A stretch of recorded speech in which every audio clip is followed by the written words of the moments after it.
Welcome back to Jersey Matters. We're at Monmouth Park Racetrack. This is one of the windows where you'd place a bet on a horse race, place a bet on the Haskell if you come here next week. Dave takes your bet, gives you a ticket, and then the odds may change. But that's about to change. There's a new type of sports betting coming to America. Monmouth Park will be the first to have it, and they say it may save horse racing across America. Here is Dallas Baker, head of international relations at BetMakers, and Bill Pascrell III from the Princeton Public Affairs Group. It's great to sit, it's symbolic actually to sit here with the two of you, because the two of you are sitting here at Monmouth Race Park, just talked to Dennis Drazen, and the three of you together are like this trinity of rising power in the horse racing industry. You're laughing at that. Oh, keep going, Larry. It's a very good intro. Thank you. Well, look at that. You're not from here, are you? No. I speak. Hopefully, everybody speaks Australian, but well, I'll do my best. but to explain the partnership. Explain the three of you. This all started, Larry, about a year ago, July 4th. I was in Barcelona speaking at a global gaming conference, the World Gaming Executive Summit, and I met the CEO of Dallas Baker's company, Todd Buckingham, who came to Barcelona to listen to me talk about U.S. sports betting. I got off the stage and he says, "Hey, mate," and it was a little tough to understand what he was saying at first. And the rest is serendipity. 2 weeks later, he's back over with Dallas Baker, meeting with me in an Italian restaurant in northern Jersey, where we cut our deal. And my assignment was to pick a track and get this socialized. Dennis Drazen, Monmouth Park's been a client of mine for many years. Dennis is a leader, as you know, in the industry of horse racing, sports betting, gaming in particular. Dennis is in great part a reason why we have sports betting, the Supreme Court case that Right. But here's the seminal issue that convinced me that this is something special. Todd Buckingham said to me, and then Dallas reinforced it a few weeks later, 330 million Americans, we bet 10 billion with a B dollars a year in horse racing. And that number continues to slide because it's a tote or pooled system. Australia, who's been doing fixed odds horse racing for over a decade, is 24.6 million Australian citizens. They're doing $25 billion a year in horse racing. And the reason is, in great part, fixed odds, the fixed odds offering. And Dallas, you're confident that you bring that here, it'll have the same effect? It's almost like it's the same model, Larry, to be truthful. The same things that we saw in Australia was that just gradual decline every year, which is sort of, it's almost like a slow bleed to death. You see it happen, and because it might only be going down a couple of percent every year and a couple of percent and a couple of percent, until you get to the bottom and look around and go, what the hell happened here? And that's sort of where it's got to. And then what happened in Australia was it was all deregulated roughly about 10 years ago. And in that time, we've seen a doubling of the turnover or handle on horse racing. All of that has come from fixed odds. The tote level stayed pretty much the same. It's probably followed the same path of decline that it was on. But yeah, and then it's moved on to the point that the wagering funds the industry, and where the industry gets funded is mainly through prize money, which is money that's attracted back from the wagering dollar.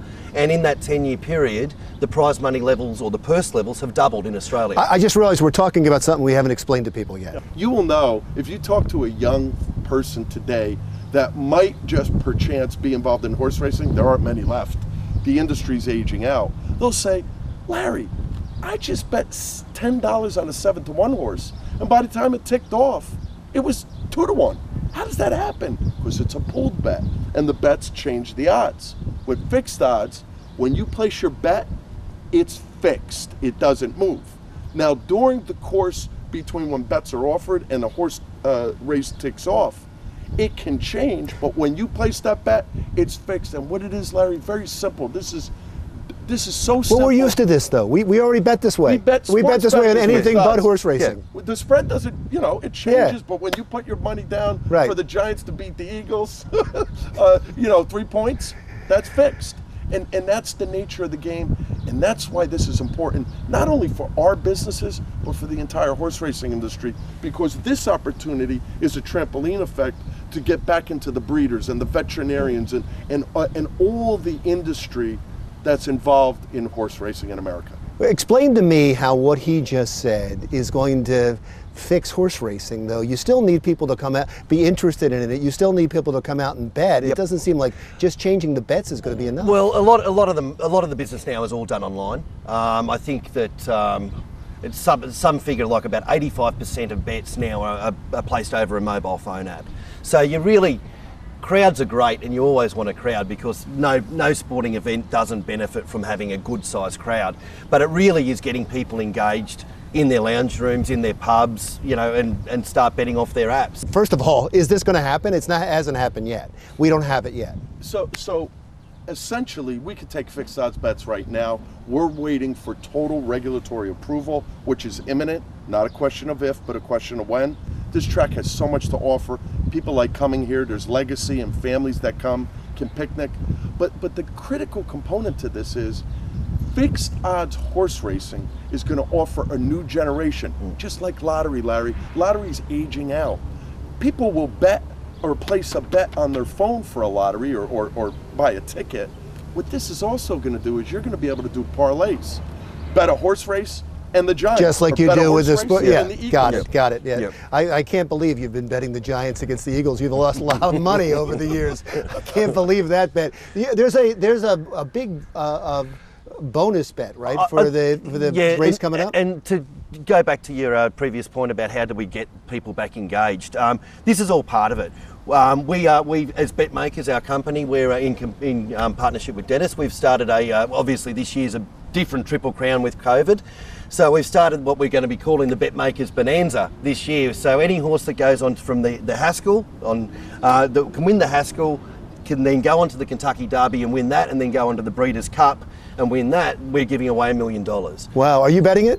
Yeah, I think so. What horse? Look, I think Authentic. I like Authentic. We'll know on Saturday, well, on Haskell Day, to see how it goes. So, look, we'd love to see it go off, or maybe Authentic runs an unlucky second in the Breeders' Cup or something like that. Yeah, right. People pay him big money to say that. I know, that's why I asked him. Yeah. Larry, you're good. That's right. Thank you both for being here. Good luck with the venture, and we'll talk again. Thank you, Larry. Thank you. I really appreciate your time. That was Dallas Baker, Head of International Relations from Bet Makers, and Bill Pascrell III from the Princeton Public Affairs Group. We're still at Monmouth Park Racetrack. Not a whole lot of lines here, but the DMV this past week, the lines there since they've reopened. Were they social distancing? You be the judge. That's next.